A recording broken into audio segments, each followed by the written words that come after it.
Hello and welcome to A Celtic World, the YouTube channel and podcast made by Celtic fans all over the world for Celtic fans all over this great big Celtic world. Joining us as usual from Western Australia, the most remote city on earth, Perth, it's Paul. Hello, Paul. Good evening, Gav. Good to see you. Good to be here. And as the eagle-eyed might be able to spot, joining us from Kabul, Afghanistan, no less, is our friend David. Hello, David. Hey Gav, hey Paul, hey folks in the chat. Good to be here. Looking forward to a good chat about the weekend to come. Yes, indeed. But before we do, I forgot to say, as I often do, from Helmsdale to Helmand, Kirkintillich to Kabul, wherever you happen to be watching from, you're very much part of a Celtic world. Now, this has to be a first, David. There's no way any other Celtic podcast has had an Afghanistan contributor checking in, surely. One of my good friends from the UN, he was based here in Kabul for 4 or 5 years. But no, I don't think he was on any of the podcasts. So yeah, it could be a first. Probably never to be repeated again, depending when I can talk shite in Kabul just as well as I can in Bangkok. So I don't think there'll be an improvement in quality. Good to know. Good to know. Well, hello everyone in the chat, 420, Monty, etc. Christy, many of the usuals pouring in. All right. Well, why don't we start with getting to know a little bit about your experience there? What is Kabul like? I wonder. I've got a little video to play in silence while you can tell us what's going on, where you are, what's been happening. Yeah, so Kabul's changed quite a lot. The first time I came to Kabul was about 30 years ago, where we were able to, travel quite freely. We, stayed in a hotel in the centre of town. Very nice, like wandering about local cinemas and all that. But for the last 20 years, we're basically we work in the UN compounds. We stay in the UN compounds. We don't stay in any of the hotels. We don't go to any of the local restaurants, etc. I've been. I don't know if that's up near the Khyber Pass. I did visit there about 25 years ago, when it was just so much easier to get about. I've been to a few different cities in Afghanistan. It's a great place. The weather just now is really nice, kind of high 20s. It's a great place, but it's just obviously very challenging. It's not really somewhere on your bucket list probably, but we're here. Traveling back tomorrow. I'll be in Bangkok on Saturday, in time for the Huns game on Sunday. Mm-hmm. And you say you're not allowed out of the compound, so you don't really get to sort of get a feel of the place, do you? I suppose you do through the food and the sounds and smells and the food's, whatever. yeah, the food's pretty good. Lots of lamb, lots of meat. So I would recommend the Afghan food. Booze wise, we no alcohol here, but so not so bad. I couldn't really tell you too much about what things look like in the centre of Kabul. Really, it's just a case of going from the airport along the airport road, which used to be the kind of most bombed road in Asia. But touch wood, it's been pretty quiet. Certainly the last few weeks or so. 420 saying the grub looks good, but that's just probably because he's 420. Any no, grub the food is good. Yeah. No, the lamb is the slow cooked lamb is absolutely fantastic.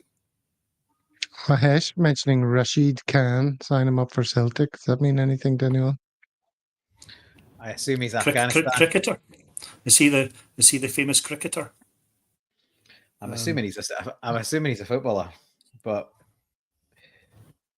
let's just Google him. Oh, he's a cricketer. You're right. He's a cricketer, unless there's a football version. Who knows? Mm-hmm.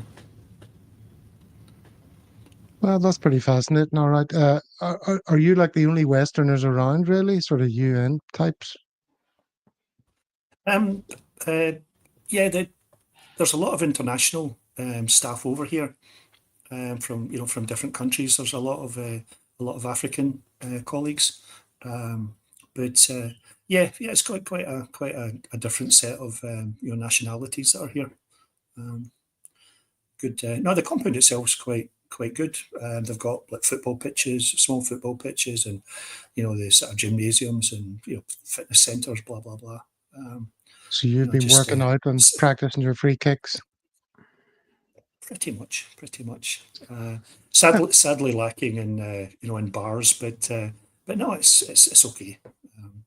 Wouldn't It's just a pity we can't really get out to see the rest of the city so much. Sure. Okay, interesting. I mean, in terms of the people, go ahead. No, the people who are based here permanently, obviously, they're out and meeting the people we're working with in terms of the ministries and all that kind of stuff. But I mean, I'm here basically to do a week's training for the colleagues. So yeah, just in Kabul for this week. Okay. Well, in keeping with me omitting to do things at the right time, number one we're going to talk about is how is Afghanistan? Well, we've just done that. Number two, we're going to move on to the Derby debates. Number three, other things in the news, and finally ended up with some Celtic socials chat. All right, so unless we've any further to talk about Afghanistan, Paul, do you have any burning questions about Afghanistan or Kabul or any of that? I do not. The food does look good, and I guess the food right across that region is usually pretty excellent. So it doesn't surprise me to hear that it is it's good. It's good crack. Yeah, it's just that you see. I guess you see footage from Afghanistan and from Iran and these places from the late 70s and early 80s, and people are out having fun and just enjoying themselves, and then we've sort of regressed in the intervening period. So yeah, a bit of a shame, but yeah, as long as David's staying safe, then all good. I'm trying to think what the book is I would have read a few years ago, David. I think it won like prizes. It was set in Kabul. Kite Runner. The Kite Runner, yeah, Kite Runner, very good. You read that? I haven't. It's on the shelf to listen to read, but I've still not got around to it. I've got more. I'm dipping in and out of reading. Like work gets in the way, but yeah, no, it's on the list. Yeah, it's a great read. Was there another one? Something Splendid Sunsets or sunrise? Yeah, something to do with the sun. Yeah. Anyway, yeah. At the moment, I'm reading. What's his name? Irvin Welsh, catching up with the characters from Trainspotting through the Blade Runner and Dead Man's Trousers. The Blade Runner or the Blade Artist? No, not the Blade Runner, the Blade Artist. The Blade Artist, where Begbie has become an artist living in America. Yeah, it's amazing. It's brilliant. They're making that in a TV series. Have you heard? Well, I knew there was talk of it, but it's happening. It's happening. I think it's a 6-part drama series. So like basically 6 hours. Brilliant. It's gonna be. I read it when it came out. I love Welsh and I love those characters. Dead Man's Trousers is amazing. I still think Skag Boys might be the best in the series. The prequel, it's amazing. Yeah, they're one of the few books that I do dip back into Trainspotting and Skag Boys, and I've read Dead Man's Trousers twice as well, I think. Yeah, phenomenal characters, but the Blade Artist is excellent, and yeah, it's not, that's a pretty or it's a relatively common thing that violent criminals go to jail and find some other outlet, and yeah, there's more than one come through as an artist, and yeah, it's a brilliant book. So I'm looking forward to when they do the adaptation. Mahesh recommends The Beast about a tank commander in Afghanistan during the occupation. If you haven't seen that, back onto Irvin Welsh. There's of course Men in Love is coming out in the summer. His latest update on those characters.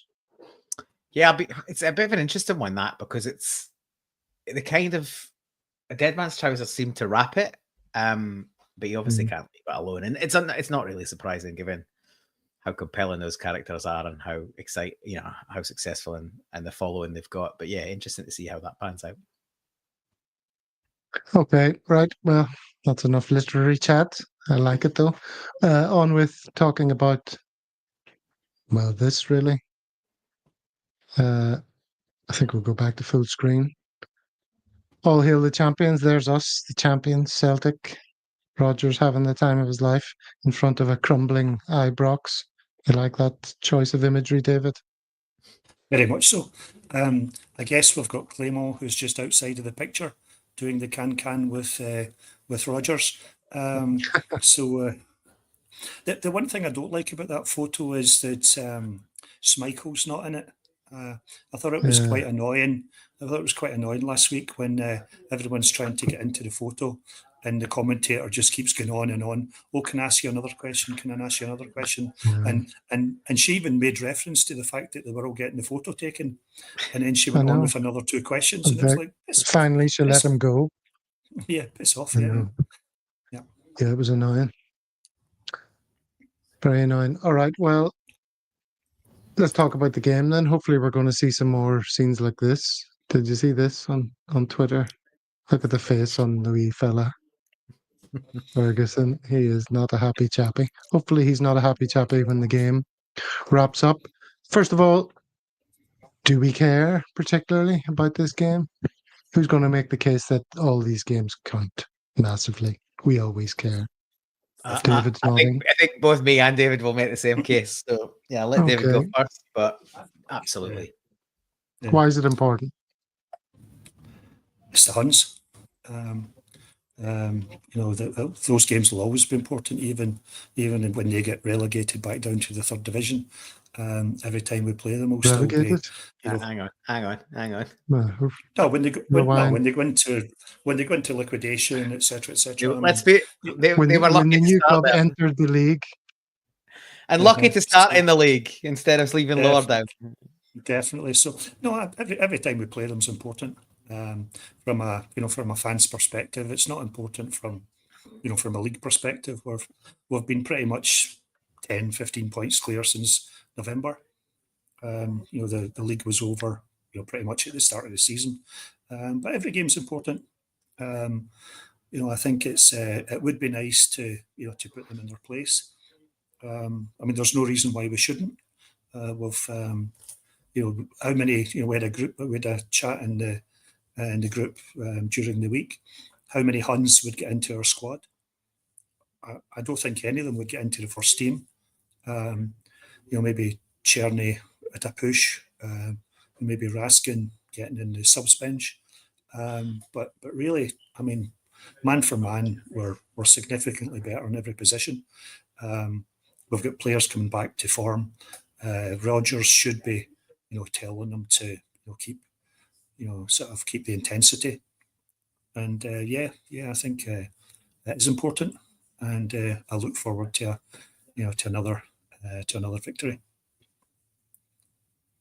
Okay, but those victories haven't been that easy to come by, as Mahesh is just pointing out there. Paul, how come they've got the upper hand so far this season? Well, I guess the first thing is, have they? They've won against games. Us. Well, the only two games that really had pressure on them was the opening game of the season against them. We gubbed them 3-0 at our place. So yeah, Mahesh has sort of forgotten about that. I know it's a long time ago, but that set the tone for the season and the early part of the season. Horsed them 3-0 at our place in the early part of the season when the original gap was built. And albeit we didn't play amazing in the League Cup final and it ended as a draw, we won the penalty shootout, held our nerve, won the first trophy of the season. By the time the two losses come, and I'm not gonna set those losses aside and say, it's an excuse. It's one of the reasons I think this game really does matter, is because the last two league performances haven't been good enough. January was an absolute disgrace. The last game, I've got no idea how we lost that. To go 2-0 down was shocking. Terrible defending. Got ourselves back into it, up 3-2. Should have been out of sight and managed to let that shocker in at the end. But on any other day, you win that game. So that was a coin toss. It should never be a coin toss with the quality differential in the two squads. But neither of those games were ever going to lay a glove on us in terms of winning the league. The pressure's off them. They only seem to be able to do anything against us when there's no pressure on them. And for that regard, if we're not on it, there's every chance to get a result again on the weekend. Now, I think we will be on it because Rodgers will be all over them saying, doesn't matter what you've won. And there's been rhetoric from Cal McGregor in the aftermath over the course of this week at the PFA awards launch and stuff, that, you know, they're going to set their own targets, that, you know, they want to win. It's important they win. And it is. And anyone that doesn't think it's important to win in that squad should be getting a rocket right up their backside, because we threw it away against them in the last game at home. Fair enough, losing the odd game at Ibrox with no fans, that can happen. They should never be beating us in our own gaff. So they should all be going out with a point to prove. That lot have got nothing but pride to play for, and I don't think they've got a lot of that. But equally, there isn't really any pressure on them. Everything's lost. So maybe there is a bit of pressure, actually. This is the last thing they've got to play for this season. You know, the most wins, like more wins in the derby than the potential treble winners elect. But I really can't see it. And I know every game against them, I'm bullish and I say we should beat them and blah, blah, blah. But I think there's obviously the positive momentum from winning the title. There's also a bit of relief that that's now done. There's a mixture of freedom that you know, they can go and play how they want to play, but also there should be a burning desire to put them in their place. And we have got fans back in the stadium, and in a bit of the Broom loan for the first time since they threw their toys out the pram and cried because French Eddie turned it around with 10 men. And 7 years ago since we've had fans in the Broom loan. That's just ridiculous. Like, it diminishes the fixture, and it shows how petty and hopeless they are. But yeah, it absolutely matters. It matters, like David says, because you fucking want to gub them. But it equally matters because at the minute in the league, it's 2-1 to them in terms of the fixture. So I want to see us win, and I want to see us win convincingly. They've been dreadful in the last few weeks, going down 2-0 in multiple games. I think it's 7 or 8 games. We'll see. But interestingly, I mean, we all want to see us win. We all, of course. This is a good point that Chris D makes. All the players in the media, talking in the media isn't a good thing. Luke, he meant to say, Arnie, Callum, all making comments that we as a team don't normally say in the lead up to a derby. And, you know, we can say all we want to say before the game, but if we go out there and we're not on it and we don't, you know, address all the issues that went wrong previously, it's going to be an exercise in chaos again, David. And some of our players didn't stand up to that in previous games. So what must our players do once the game starts? First of all, I don't have any problem with making the comments. I thought McCowan was very funny. You know, I think it winds them up a little bit, which is always good. I think we just need to focus on ourselves.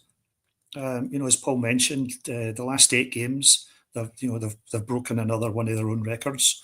That's 2 goals they've conceded in at least 8 games in a row. We've won our last 3 games 5-0 after the St Johnstone kind of hiccup. We've got a team that's on fire in all cylinders. McGregor was a big loss in the last game. I'm convinced that in January we had some sort of bug in the squad. I mean, there was no way we could have been playing as badly as that without a sort of medical reason.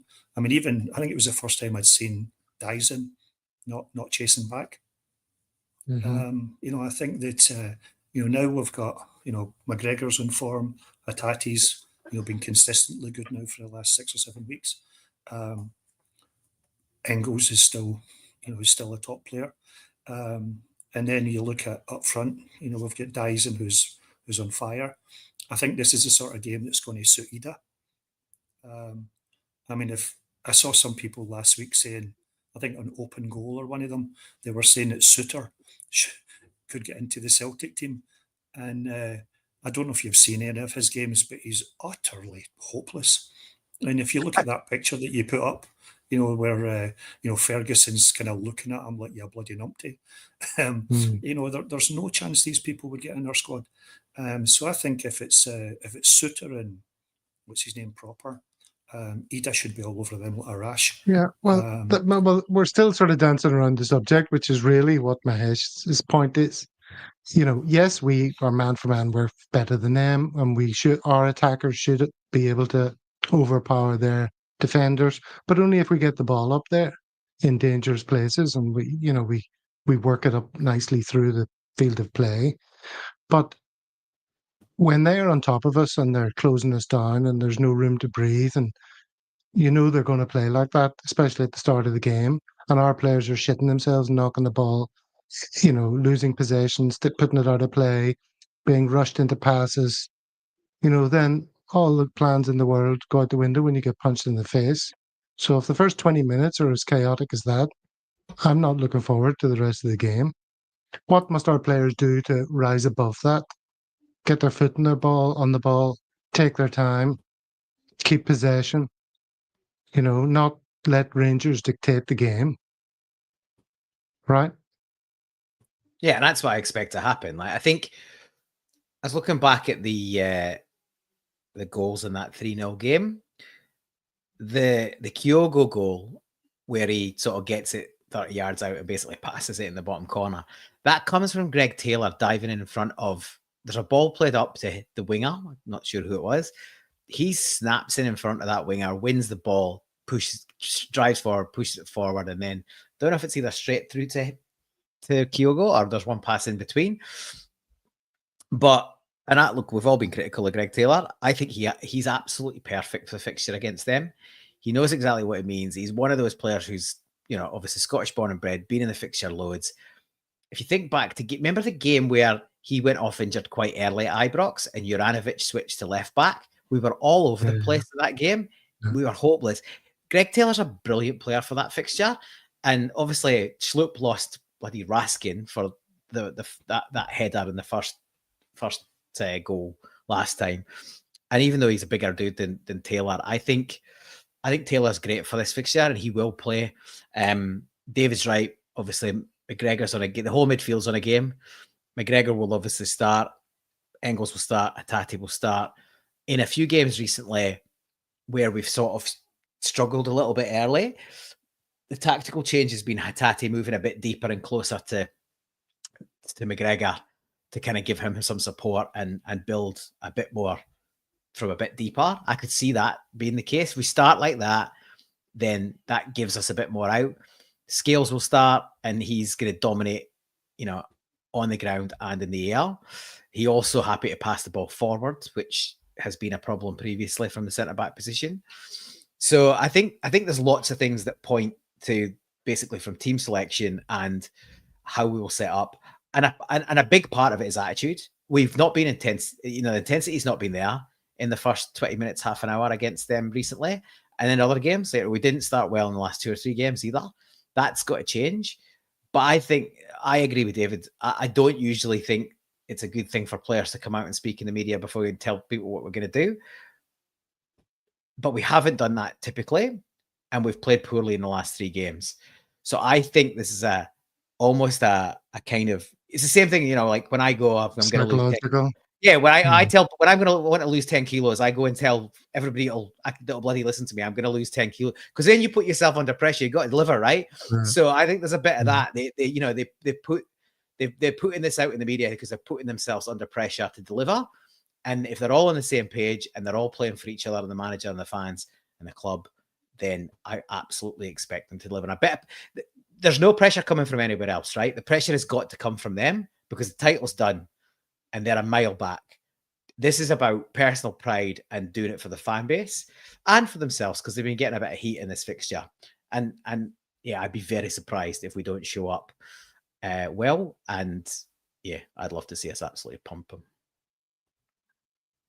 And it's capable. Well, I mean, we're entirely capable, but we have the same conversation before every game we play against them. And we're all full of confidence and bluster, and our players are so much better than theirs. And then, shit hits the fan early on, and we all start thinking, oh, I don't like this. There's a couple of points here in the comments. Tactical suggestions as to what to do. Give them the ball, then play it long when they lose it. And on a similar note, Strange Love the Doctor says, when they have over 50% possession, they lose or draw the match. Should just punt it, let them have the ball deep, then press the living shit out of them. You're our tactical in-house man, Paul. Is there not something to that? I think there is. Look, I think there is. And look, we've been talking about, well, I've been certainly talking about for most of the season, we don't mix it up enough in terms of, I'd like to see us draw them out and then just pop it over the top. I think this is the second goal. So maybe the third goal on the weekend came from that. Greg Taylor, the United played the line quite high. Greg Taylor gets the ball on the left. He just pops it over the right back. And Maeda's away. He's at the byline. He cuts it back. Ida obviously misses it. And then Kuhn's got a relatively straightforward finish. If we can get defenses to step up a little bit, with the pace we've got in the wide areas, just be knocking it over the top. It seems counterintuitive because you're giving the opposition the ball, but they've absolutely proven that they can't really play like that. They want teams to come onto them and they want to hit teams on the counter. And interestingly enough, we look really dangerous, maybe more dangerous when we transition front to back quickly. The second goal was a thing of beauty on the weekend, like Sinisalo out to Engels and then that brilliant crossfield pass, and again, Dyson in behind and a brilliant finish by Kuhn on the half volley. So there's definitely something in it. Whether Rodgers will actually willingly give up the ball seems unlikely, but I do think there's an opportunity to maybe do it the odd time here and there and just see what happens. Get Dyson to press the living hell out of them with support from Hatate and see what happens. Yeah, we want to be pressing them rather than have them press us, David. That's what it comes down to. I think just to go back to Paul's comment about Taylor being great for this game, I'm not quite sure, to be honest, but I think one thing that he does bring to the game is that extra person in midfield. So as long as they don't, as Mahesh is saying, as long as they don't exploit the fact that he's never anywhere near his left back position, having that extra body in midfield can help in terms of getting the ball back. Also, I think it was probably just maybe the wording, but punting the ball up front, that's not what we do. I think we've seen over the last few weeks, I think Paul mentioned as well, Engels' pass the other week, or just at the weekend, was absolutely magnificent. It was a bit like McStay's turn, for the centenary game, where he took the ball and sort of went round and then, first time pass, sort of dissected the defence. So I thought that was, we're not punting the ball, we're passing the ball, we're playing the ball, we're moving, we're putting it into space. So we're not talking about hoofball or chaos ball here. I think that clearly the midfield is crucial. But it was it last year when Maeda scored after about 20 seconds? Arguably, it'd be nice if we win the toss and we get the chance to put the ball in their corner from the start and put pressure on them. I think if they win the toss, they're going to put the ball into our corner, and the fans will be up for it from the start. So let's manage the first 5 minutes, and I think we'll take it from there. On the Greg Taylor thing, one-on-one, yeah, Czerny probably has the upper hand on Greg Taylor, but we know Greg Taylor's strong points aren't going backwards defensively. He's not in the team for that. He is going to have the support of Maeda, almost certainly. I think Ida will play through the middle again, given Jota's injury. So Maeda will be on the same wing as Taylor. So he's got that cover going back. So he will spend more of his time in midfield. And if we've got the ball, that's exactly where he'll be. And that's where his strengths lie. So yeah, I think Czerny's only an issue if they've got the ball. And I think obviously we will majority dominate possession. So he's a threat. He's one of their few threats. But I think we've got enough to combat that. Okay, well, here's hoping. What about fans in the stadium? Is that going to make any difference, David? Well, by half time we'll be the only fans in the stadium. So, so otherwise it would have been a bit like otherwise it would have been a bit like COVID. Playing in front of an empty stadium. So it'll be nice for our fans, for our players to have, someone that's cheering us on as we score the Xth goal of the game. But Okay, and everyone says that football is all about the fans. The one season that we haven't won in the last 14 was COVID, when none of the fans were able to play. The Huns lose so many games because they can't deal with the stress of playing in front of people. And yeah, we should always have fans, home and away, away fans and home fans. 2,000 lucky fans, Paul. Now, if Stephen was here, I think he would be sounding the alarm as to ensuring the safety and well-being of those fans at Ibrox, because they're hurting. It's fair to say, as the alliterative term goes. And if we twist the knife by beating them in this game, it's not inconceivable that there will be some outrageous behaviour directed at the fans, possibly even the players. Well, yeah, it wouldn't be the first time. I think to be honest, if those nets are up, which is part of the moving back to sort of away fans in the ground, then the players and the backroom staff are probably at more risk than the fan base. You obviously hope it goes by with nothing like that, but it wouldn't be the first time at Ibrox that's happened. The fans, look, you'd love to go into that game, but it's going to be a old slog. I think they'll have to be in the ground 2 or 3 hours before kickoff. They'll get held back afterwards. It's a long day for 90 minutes of football, but assuming we get the right result, it'll be well worth it. But yeah, fingers crossed the fans are safe, even if their fans can't behave. Hopefully our fans, players and backroom staff get out without incident, without injury, unlike what was it Engels that took the coin on the head last time. And then we've had heart glass bottles, and we've had doctors with split heads. And as far as I'm aware, absolutely zero sanction for all of those things. So, well, the guy who chucked the bottle at Matt O'Reilly, he was recently, what did he get? A ban from the stadium and something very minor. I thought it was a statue he got recently. No. Standing ovation. Yeah, I wonder, will they be behaving themselves lest they upset the potential investors? I doubt that goes through the minds of an irate Rangers fan when the third goal goes in. Yeah, they're not thinking of anything like that. I like smell the gloves come. Smell the gloves come. Oh, this is for if there's a problem. Yeah. Well, other Celtic podcasts have covered that in great detail. I don't think we need to cover that story particularly. But let's concentrate on what we do better, which is talk pish.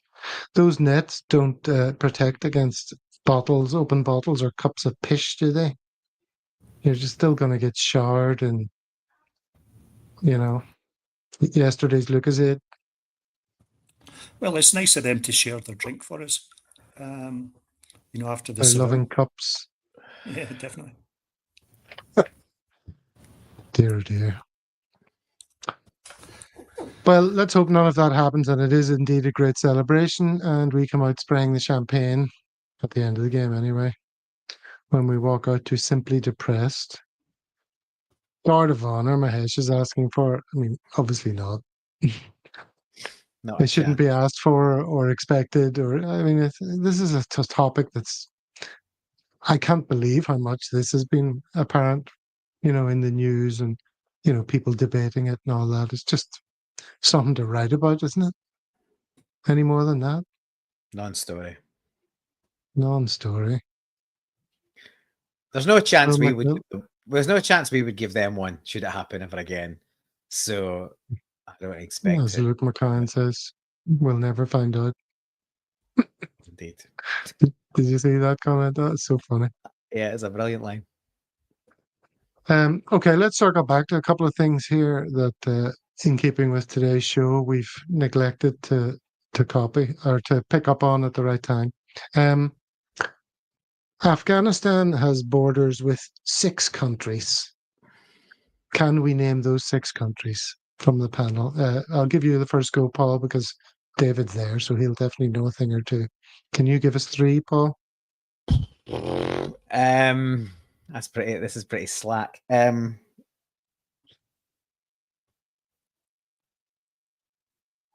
Russia? Oh, that's not on my list. Not on the north. Okay. Any of the other stands? Kazakhstan? Yeah, tons of stands. Not Yeah. that one. Uzbekistan? Uzbekistan, yes. What else? Should we let David ride to your rescue? Iran is a border. Is that what you said? I think you said Iran. That's what I heard. So we'll give you 2. David? Well, Pakistan, it was only a 1 hour flight from Islamabad, so I'll go for that one. Uzbekistan, I guess.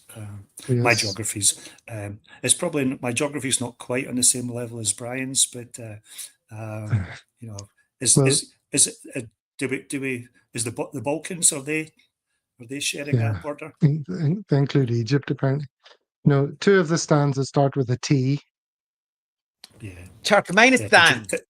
Tajikistan. You're looking it up, Paul. Yeah. I'm not. That's right. It looks like you are. How dare you? I'm not taking that at all. That's outrageous. He says, looking down at his phone.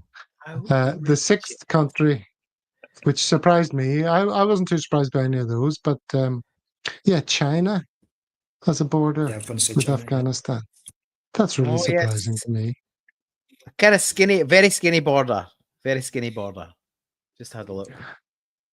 A very skinny border, which leads me on to the next question that I should have asked when it came up at the time. But you were talking about, if you're going on a fitness drive, Paul, you tell everyone about it. And you are indeed on a fitness drive. How's that going?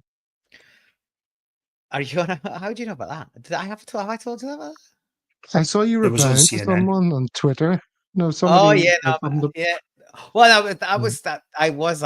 am doing a little bit, but that was more like historic learnings. But my main issue with the health situation at the minute is my aged body is starting to fail me.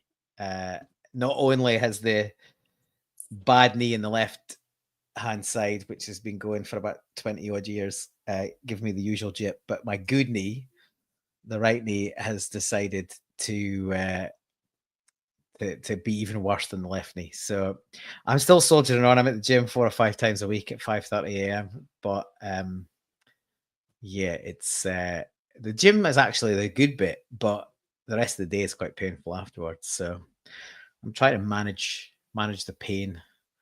Diet hasn't been as good. I can't out-train a bad diet. So post this weekend, when I've got some enjoyable extravagance, I will be easing up on the bad food and booze from next week. Well, I'm trying to get my steps in since I got this thing. I climb a little hill every morning, which gets me over like about 5,000. And so the rest of the day, a couple of dog walks, that's me into 10, 12 or whatever. And trying not to eat too much in the evenings. That's my plan. The problem is I live in an incredibly sweaty country, right? And I've got Irish skin. And my, darker, folded areas don't tend to do too well in that environment. So I have to shower after everything and, apply creams and shit to make sure it doesn't get out of control. Honestly, it's not nice. It's really not nice. I wasn't built to be out running about in a sweaty environment. David, do you like that conversation? Is that something you can relate to? I was just wondering if we're going to cut and paste this segment for the for the 2 minutes of of our sharing our knowledge with the world, how sweaty we are, etc., etc. I share the same Scottish skin, and and Scottish appetite as well. So, yeah, my body was not meant for fitness centres. Mm-hmm. Okay.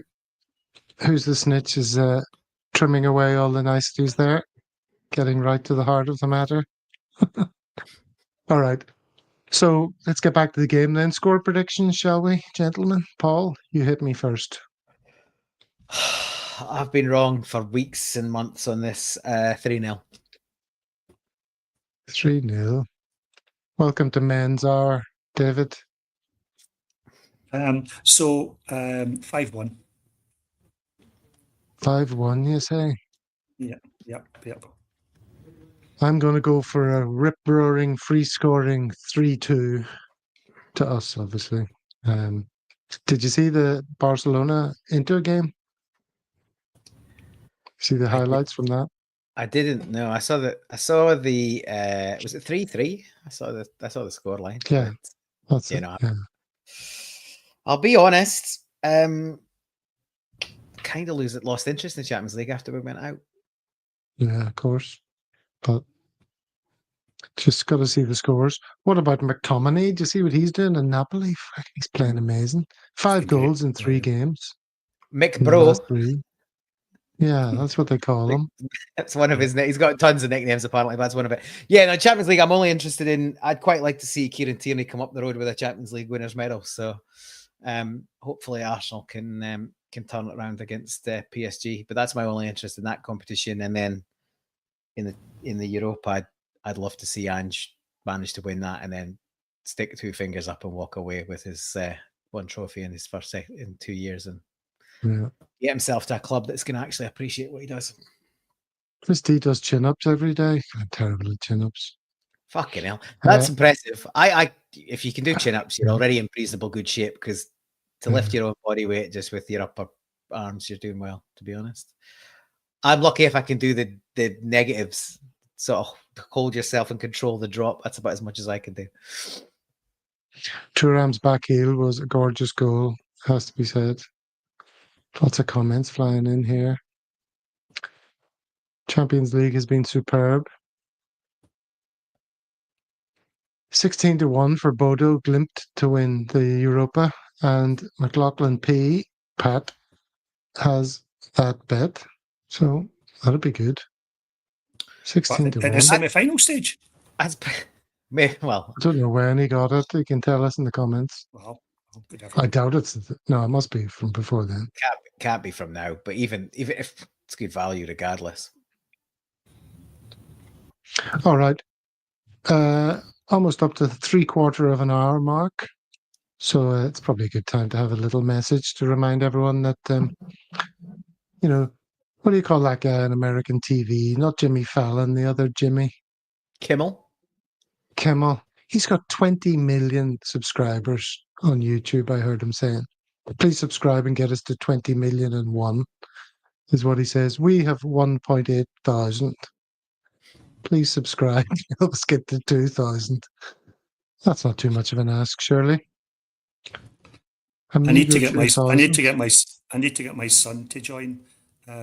When we had the earthquake 3 weeks ago, he posted something on TikTok, and he got 120,000 likes. And because it was the building shaking or falling down. Yeah. So he just TikToked or whatever you do, saying with a photo saying all safe here, and 120,000 likes. Well, next time that happens, please say all safe here. Please subscribe to a Celtic World. Right. Next time there's a natural disaster. I've got him on the job. Yeah. We've got to make the most of these opportunities. Very good. A bit extreme though, to be fair.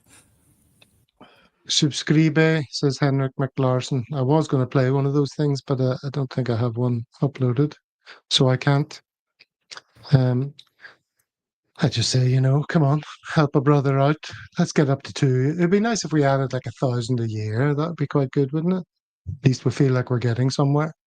It's not all about numbers, but it'd be nice to know that increasing numbers of people are listening to us, wouldn't it, Paul? It would. All right. We've only been Now going then, for 2 seasons. It would be nice to keep moving forward as we head into season 3. yes, and you can tell everyone you're an early adopter when we're massive. Okay, let's change the topic around to something that, was inspired by this post. Some guy on Twitter saying, I watch a bit of football. My personal opinion is that football is at an all-time low in terms of entertainment. People laud Pep Guardiola, but his influence, no matter how successful it's been for City, has led to the most mind-numbing football I've experienced in 50 years. Now, that's kind of what I wanted to discuss. Everyone's playing the same way. Most people are playing the same way.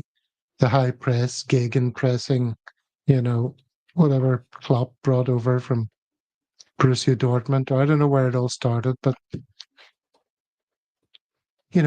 individuality has kind of been getting squeezed out of the game, isn't it, for the most part? David, do you despair at the fact that this is happening and, there seems to be no end in sight? Or what is the end in sight? No, I disagree. If you look at just looking at this from a Celtic perspective, averaging 3 goals a game this season, some of our football's been exquisite. The passing's been fantastic. I don't think that obviously Guardiola, what he brought was tremendous. I think what's happened is the quality of the players has definitely gone down. I think it was Michael Owen that said last year or the year before, to play in the English Premiership, you basically just need to be tall and quite fast, and and sort of willing to run a bit. In his day, he was saying you had to be a proper footballer. So I think there's probably too much emphasis on physicality rather than skill. But if you can merge the two of them, then that's why you end up with us kind of beating everyone comfortably home and away. Yeah, we're beating everyone comfortably home and away. The EPL's been terrible this season. I mean, Liverpool have won it with, I think previously when Liverpool were second in the league with about 95 points. 97. 97, yeah. Klopp came second with 97 points. He'll be spewing about, obviously pleased to see Liverpool win the title, but he's spewing. And the season was wide open for anyone else that was willing to string some games together, and Liverpool were the only ones that managed it, and even then they dropped points. I think there's two things with this. There's one, that way of playing football is great if you execute it properly. It's a bit like Rodgers is a bit of a proponent of that in terms of, he wants to press, he wants to win the ball back, he wants to then keep the ball and then create chances. But he, if it's done at pace and well executed, 1 and 2 touch, it looks amazing and you get great outcomes. If it turns into that laborious horseshoe of death, then obviously it's shit. So I think it's less about the tactical setup and more about how you execute those tactics. I do think that some clubs are over prescriptive and over controlling, and there's no room for individuality. Look at the kid at Barcelona. What is he? Yamal? Or Yamal, is it? Sorry, Lamine Yamal. I always get that wrong. Lamine Yamal. Lamine Yamal, yeah. So what is he? 17 years old. He's coming up 18. He's absolutely phenomenal. He does things that other players in the pitch don't do. If you can get those players in, I think the problem is David's point's right. Football for maybe the last 2 decades has been about just producing athletes. It's not about finding the best talent in the youth ranks and really trying to build them up to have the athleticism to make it. It's the players that are the fittest, biggest, strongest, and then try and get their skill level somewhere decent, and then you're more likely to make it as a pro. So I do think we've got it the wrong way around. But where you can get those absolute mercurial talents still coming through, you then need to give them the opportunity to have the freedom to do that. And there's been some criticism, I think, of Celtic over the last few years, and we've been party to that, where we sort of said sometimes the only tactic is give it to the best player and hope he does something. But yeah, you can say that's, you know, a bit one-eyed, but equally, if you've got a superbly talented player, I quite like the idea of giving him the ball and letting him do something. That's kind of what you want to see. That's why people adore Maradona, Messi, and all these players down the years. It's kind of why Ronaldo is never going to, you know, Cristiano Ronaldo is never really going to be held in the same sort of love and adoration and high regard, because he's one of these, you know, perfect athletes. You know, he's got lots of skill as well. He's a great player, don't get me wrong. But I think most football fans like those ones that are, you know, they don't fit the modern norm of, you know, 6 foot plus big strong athletes. You want to see these mercurial talents that turn people inside out and leave somebody on their backside looking daft, and score fabulous goals and create great assists. So I think, Gavin, in the sort of show notes, you were saying, like, what's the next iteration of this? I think it's that. I think it's we'll still have, you know, pressing, and we'll still have the ability to try and get on top of teams and jump fast. But hopefully it will be the sort of next iteration will be getting the ball players back in and giving, whether it's a winger or a number 10, you know, maybe making a little bit of an allowance in the overall system to have that one sort of luxury player that you kind of get the ball to and allow them to do stuff. Yeah, I came across this article here. It talks about, you know, the German managers stealing the romance from football. They've essentially mechanized the game. People talk of Riquelme as the last great authentic number 10, but certainly players like Ozil, Iniesta had a uniqueness to their game that still advocated creativity. If the Riquelmes weren't dead, then they certainly are now.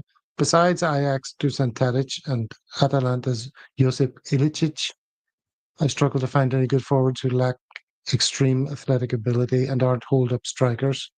There's no more Tottis or Baggios or Platinis. And the formations are all kind of the same idea. Atalanta play a unique style. Ajax and PSV still play a bit of Dutch football. And there's still some individual players that shine, as he mentions here.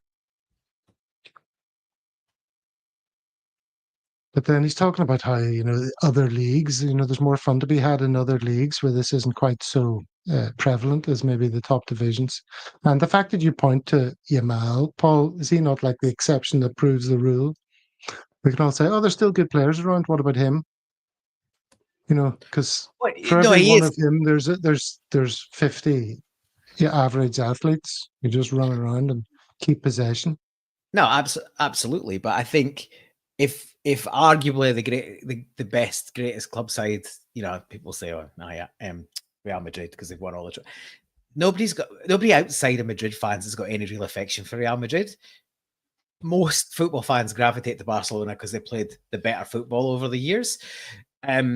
So if a team like Barcelona is leading the way with having ball players still in the side, look at that great side, you know, that somehow we managed to win 2-1 against that at Celtic Park. Is like all those classic players, just little guys under 5'6", 5'7", Iniesta, Xavi, Messi, absolutely brilliant footballers that didn't fit that mold. Now I know we're like over a decade further down the line from then, but if Barcelona are still willing to break the mold and put little wingers that are, you know, he's been playing there since he was 15 or 16, and, you know, before the 18th birthday of superstars, there's a bit of hope for the rest, you know, for the rest of broader football, that we can encourage those players back in the game. You know, if you look closer to home, Ben Doak could have been, you know, kind of is that kind of player. Ange gave an opportunity at 16. There was a contract in front of him. The bright lights and big money of Liverpool kind of got in the way, and I think he went to Middlesbrough, didn't he? Is he injured again? I don't know, but you know, there are these players that are out there, and are making it to the close to the top level, we really need to, not we, the fans have got no real say, but you hope that there's enough coaches and managers that want that ability. You can't just always pass your way to open up a defense. Sometimes you need a player who'll drop the shoulder or do a trick and find himself in a bit of space and either lay in somebody else or score himself. And I'd be very surprised if you asked 1 million football fans their favourite goal. There might be a few that are belters from outside the box, but nearly every fan's going to tell you about a goal that, why is Archie Gemmill so loved by Scottish football fans? Because of the goal against Holland. He dropped the shoulder, he went past 3 or 4 people. He doesn't look like a footballer, a small bald guy, and then he tucks it in the back of the net. It's just class. Like, that's the stuff that football fans adore. Maradona, 5'5", taking on the whole England team and tucking it in the back. Like, these goals will, they're how old are those goals? Well, Archie Gemmill's goal is as old as me, and Maradona not far behind, and they're still with everyone because absolutely brilliant. That's what fans want to see. So, yeah, I'm hopeful that we're not too robotic, and that we're still going to produce quality players that will push the game on, and because otherwise people will lose interest. Like I've seen a couple of articles in recent weeks or posts on social media. You're on mute, Gav, where people have been posting saying, particularly about the English Premier League, is that fans are going to drift away from the English Premier League. And we've said this for a long time. It's a tourist league. They're more interested in getting tourists in and paying big money for hospitality or for a one-off match than they are about cultivating the long-term support. And fans will drift away to lower leagues because it's cheaper. Even non-league, the article I was reading or the post I was reading on social media was, fans are going to gravitate to non-league because it's cheap. You're close to the ground, you're close to the players, you're close to the pitch. It's a bit more visceral and it feels like real football. Like, it's not coached within an inch of its life. So, yeah, there's an issue here for sure. But the game's money driven these days and TV driven. So we'll see how it pans out. But I'm hopeful we can still start bringing quality players through. It's all cyclical. Hopefully the cycle will revert back to a bit of individuality and a bit of flair. And that brings us on nicely, David, to the next subject, talking about individuality and flair, but it's maybe a little bit controversial because we're going back in time, David. Let me take you back when you were a young man growing up in Glasgow, and maybe you went round your uncle's house and he cracked open a can of Tenants. Now, we discussed this on the last show, but you might have seen a picture of a certain model on the side of the can, which stirred the loins of a young prepubescent David. Do you mind those days? Yeah, those were the days of the Tenants supermodels. That's right. We were talking about one on the last show, and we were talking about the fact that this happened. And Steve-O was telling us that there's a person on Twitter who goes by the name of Karen Tenants Girl, and she's a big Celtic fan. So would you like to learn a little bit more about that? Here she is. This is Karen Tenants Girl. I know she got to see the clip from last week and had a bit of a laugh. Somebody commenting that she's famous again thanks to this. But there she is, looking lovely. If we're allowed to talk about this in those terms. Just looking very well there, Karen. Here's another post by her. 35 years since this calendar. Kenya Masai Mara. That's where she is, posing there with a pint of Tenants in her hand. And yes, that's a hippo in the background. No health and safety back then. My pals in the Glasgow press suggested I may be on a toilet break. It's funny. And here's some more pictures of the Tenants cans. Janice, Shona, our very own Karen, and Georgina. Big hair. The bigger the hair, the closer to God, as they say in Texas. And there they are again. They were all Scottish women. I didn't realise that at the time. They looked so impossibly glamorous. I thought, wee boy in Belfast, I thought they must be American or something. The Lager Lovelies were one of the most successful and controversial Scottish ad campaigns. Good, huh? Interesting stuff. There was another thing that I had somewhere. about someone who was writing a book about it. Where was that? Maybe it was online. Hold on a second. Yeah, there was something in the Guardian or something. I look back and So in she, the she Daily was a Record. she was a lecturer, I think. Karen was? Oh no, the person writing No, the story. the Yeah. woman writing about her. Yeah. I look Sorry, back at the Tenants Lager lovelies. I'm sniggering at some of the comments. Don't put them up, for God's sake. No. Yeah. No, we're handling this with a degree of integrity, I think it's fair to say. Yeah. This is Dr. Thora here with some of the now famous cans. She's writing a book about it. As part of a new study, a drinks historian is hoping to create a more complete picture of this famous ad campaign by interviewing the models and collectors, as well as the men behind it and the women who stood against it. Yeah, Dr. Thor is a social science lecturer in the City of Glasgow College. It's funny, you want to see how it started. Beginning as a bit of an accident, the Lager Lovelies began life in the early 60s as Scottish landscapes that were designed to make soldiers and expats nostalgic for home. Surprisingly, it was in a series featuring English landmarks that featured model Anne Johansson standing alongside the fountain in Trafalgar Square that saw tenants inundated with letters from lonely servicemen inquiring about this young woman on the beer can. Can you imagine what the inquiries were? I dread to think. Yes. Yep. That's very interesting, though. So that's Karen. So a big hello to Karen from all of us here at the Celtic World. That's a Gav's pretty good talking like little. Zelka. Hail, hail. Yeah, interesting. She's a big Celtic fan, as I showed you, I think, didn't I? Yeah, on